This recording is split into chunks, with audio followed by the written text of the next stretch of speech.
Welcome to Beyond Black History Month. I'm your host, Femi Redwood. No federal holidays are named after women, which of course means no federal holidays are named after Black women. But there is a push to recognize Harriet Tubman with a federal holiday.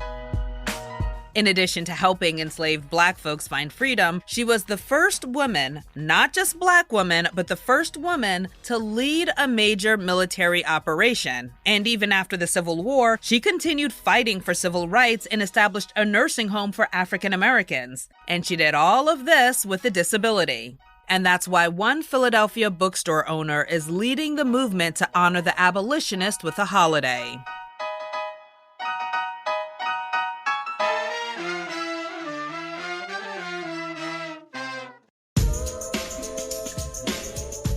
The fact that this was a woman who I felt like looked like me and had all of these cool qualities. Jeannine Cook owns Harriet's bookstore in Philadelphia. It's named after Harriet Tubman. She's been one of Jeannine's role models since she was a kid. Jeannine was inspired by Tubman's story. When I was younger, I couldn't get past, how does a person walk from state to state? We would travel back and forth to New York. Our family was there, but we were living in Virginia, and it would take us 7-8 hours in the car. And I couldn't imagine what kind of human being could walk that distance in the cold.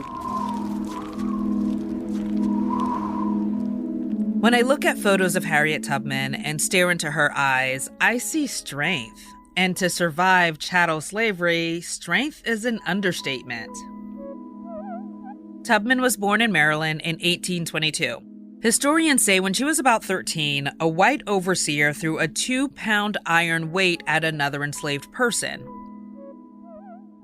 He missed and instead hit Tubman in the head. She was left with a massive head injury that nearly killed her. From then on and the rest of her life, she had narcolepsy, or what was then called sleeping spells, plus headaches and seizures.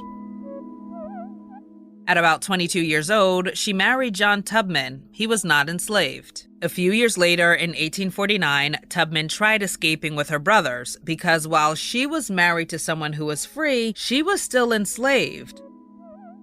But anyway, the brothers got scared, went back, and Tubman returned with them.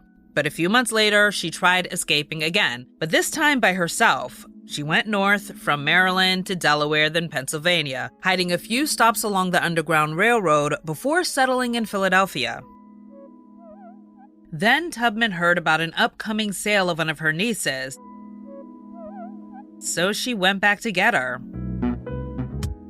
That became the first of at least a dozen missions to help enslaved people find freedom.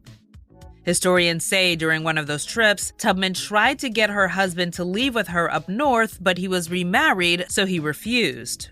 Jeannine says this moment captured the essence of who Tubman was. I'm sure there was emotional anguish that was wrapped up in there, of course, as we all experience. But the fact that didn't stop her is remarkable to me.